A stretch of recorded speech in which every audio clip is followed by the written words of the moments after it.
Hey, what's up guys? Welcome back to the channel. Today we're going to start a new project, and that is we're going to try to revive this Uncle Buck's Pond Prowler. It's a little boat, it's an 8-foot boat. It's made specifically for ponds, and you don't have to pull it out of the water. That's what makes it so easy and convenient, and you can just walk down to the pond, get in the boat, and go. Now, the reason you can leave it in the water is because it has what's called a self-bailing feature, and it's this little drain right here in the back, and as you can see the boat's upside down, but this little drain sits above the water line. So when it rains into the boat, the water runs to the back of the boat, comes out of the drain, and it keeps the boat dry and afloat. Now what's happened over the years, 12 or so years that I've had this boat, but over time the sun will start to crack the top of this boat, and when it rains, water will get in through those cracks and it fills this hole up. And you would imagine that it would eventually sink it, but it won't, because it has styrofoam packed in here from one end to the other. That was the only thing keeping this boat afloat. But it was full of water. The styrofoam saturated full of water, so it was extremely heavy, so much in fact that I had to get my truck out, hook a tow line to it, and actually tow it up the hill behind my house here, and then had to get some neighbors to help me get it up here on these stands. But here's the plan, guys. I have a budget, probably $200 to $300, because that's what I could buy a used one for. So I don't want to put more money into it than what I could actually just go buy another one for. So what we're going to do is we're going to try to do this as cheaply as possible, but as effectively as possible. What we're going to do is try to cut this hole in half. I'm going to show you how to do that. We got to get the styrofoam out of it and give it some time to dry so we can reuse it. And then we're going to seal up the inside of this hole to where there's no way rainwater can get into this. And then we're going to try to put it back together and get many more years of service out of it. So I'm ready to get started. I hope you are too. So let's get into it.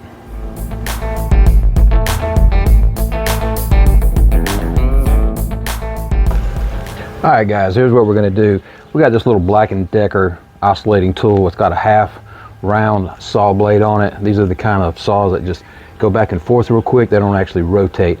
And I've already done a small portion of this boat where you can cut right where the seam is connected. It is glued, so we're going to have to cut through all that glue all the way around. So I'm ready to go ahead and finish cutting this in half. And I do have to take the drain bulkhead loose, and hopefully this thing will set off. So let's go ahead and get started.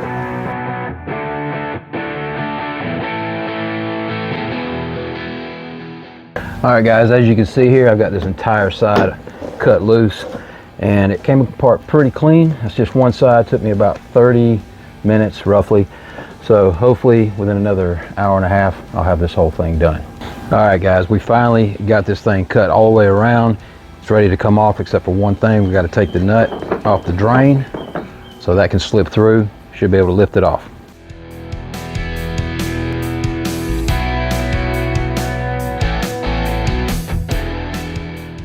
Alright guys, let's get you in tight here. As you can see, we got the top off, and this plywood, wherever it was, I don't know what it was, it's really thin, it's completely soaked, totally rotten, and these styrofoam forms are just hard or heavy as can be. So these are going to have to dry out. This piece here, I can't imagine how much it weighs. It is, oh my goodness, it is heavy.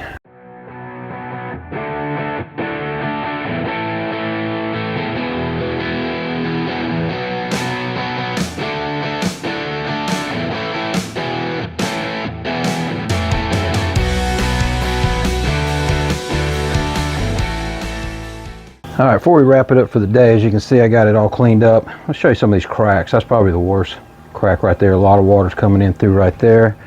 Have some cracking across there. Got another one here. A little bit right there. And as we go around the other side, you can see this whole area right here. It's pretty bad. Crack, another crack, crack. That's about it. The bottom looks really good. I think it's just the top. I think what we're going to do is lay some fiberglass over top of these. Try to get all this sealed up real good. Plus I got a little crack right here around the drain. I'm not sure if that's even leaking because there's a lot of silicone on the other side, but we'll address that. I think I'm gonna get that fiberglass ordered, and we're just gonna lay in some fiberglass on top of this, reinforce it really good, stop all these leaks, and then we'll get it back together. All right guys, here's where we're at. It's been over a week since I've cleaned the boat up and took all the styrofoam out, and it's been sitting up against the side of the house here that long and has not drained a drop of water out of it. So it's pretty obvious that it's going to take a very long time for that to dry out. So we're not going to use that foam. I'm going to have to go a little bit more in the budget. And what we're going to do is go to plan B, and that is go with a 2-part form pour, and that'll come later. Right now what we're doing is we're getting the top side of the deck part cleaned up. I've pressure washed it, sanded it all down, and what I'm doing now is basically filling all these cracks in from the top side with this 2-part plastic weld by JB Weld, and it's pretty good. I've already used it in some places. As you can see, I've got some cracks already filled in. I got some rivet holes, some other places that were drilled in it by the previous owner. And this isn't so much for leak protection, but mainly for support, just to hold these cracks from shifting. And we still plan on fiberglassing the underside of it, but I got to get all these cracks and everything sealed up good for support so they don't keep cracking and running. So I'm going to show you how I do that real quick, so I can go ahead and get this thing ready to put fiberglass underneath it. All right, I'm going to show you how to use this stuff real quick, guys. It just comes in this little tube. Take it out. It's kind of this soft putty stuff. So I'm just basically just going to take, I've kind of got an idea how much I need just because I've been doing it now, but I'm going to fill this little crack right here.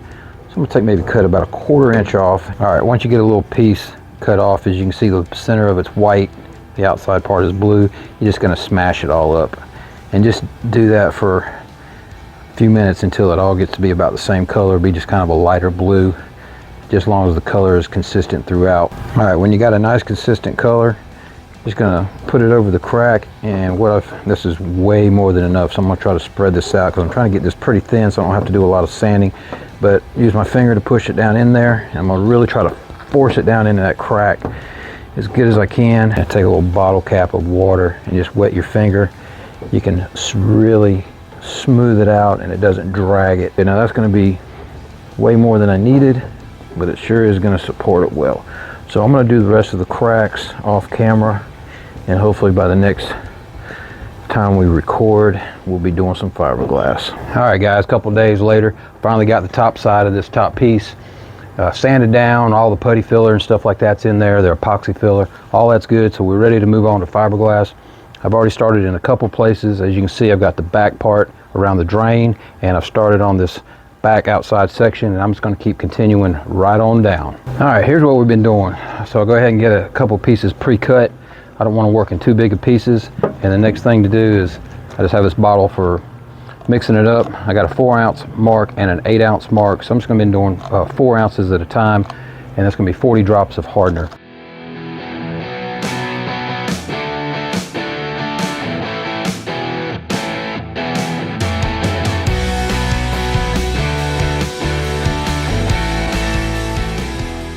Alright guys, real quick, fiberglass is done. I've got both of these sides completely done, all the way down, and all of the lips all the way around is completely reinforced. So I got a nice smooth edge, and I've got this drain completely reinforced. Definitely not going to be any cracking there. All the way down the side here as well. So that should be good to go. I'm going to flip it over, prep the top, and go ahead and paint it. Hopefully the top will be done and ready to go back together. All right, we got the boat flipped back over. All the fiberglass underneath is done.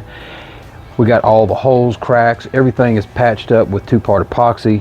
So I've sanded everything down again, and all the lips, everything is done. So as far as I'm concerned, the top is done. I just need to paint it. So I'm going to blow it out, get all the dust out of it, hit it with some paint. All right, I know I keep saying paint, but what we're actually going to be using is this Plasti Dip. This is a camo color, tan color. Go ahead and get started on this, and the top will be done.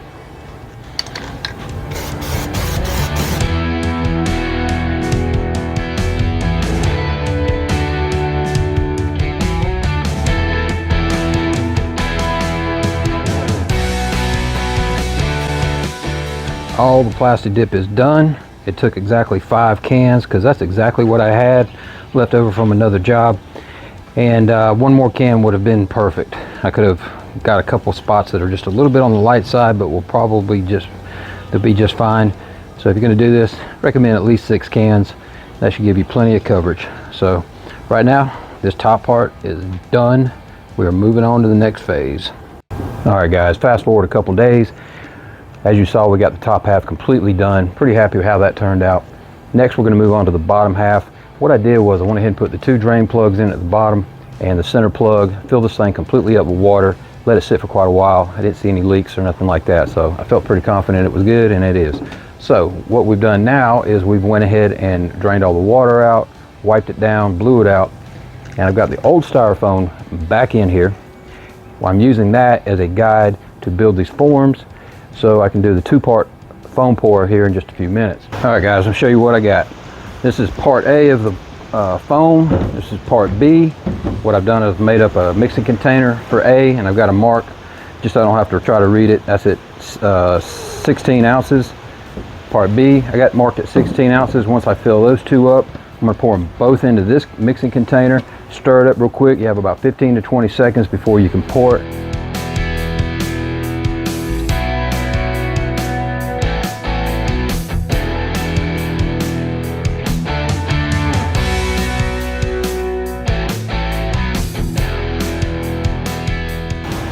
Alright guys, sun is setting and I am done with the foam. I used every bit that I had. It wasn't quite enough, but I think it's going to be enough to keep the boat afloat in case it takes on water. Alright guys, as you can see today, the top is going on. I've got it set down on here, and I'm going to show you what I'm going to do here. I'm bringing you in close here in just a second, but what I've done is I've drilled some holes.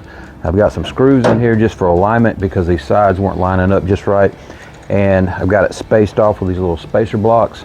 So what I'm going to do is go ahead and lay in the caulk or the sealant adhesive, and as I get past a block, I'm going to pull the block out. That way the screws will keep the sides lined up and everything should line up. Then I'm going to clamp everything, let it sit. Hopefully the top will be sealed up.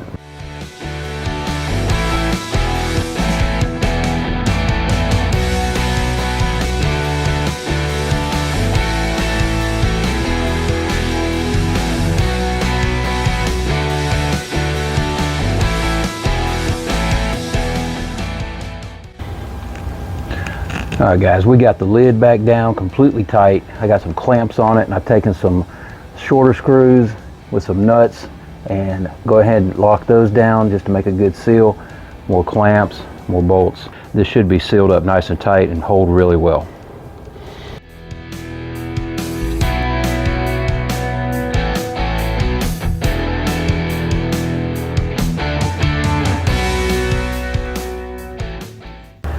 Alright guys, it's been a few days. It's set up, taking all the screws, the nuts out, all the clamps off, and everything looks good to go there. Now there's really only one thing left to do, and that is to finish off this seam here.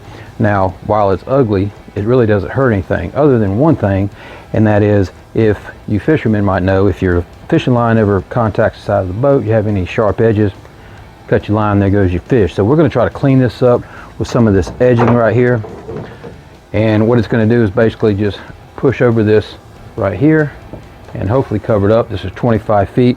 Link in the description, and again, all the products that I've used in this project, all will be linked in the description below. So let's go ahead and get this on, finish this project up, hopefully get it in the water today.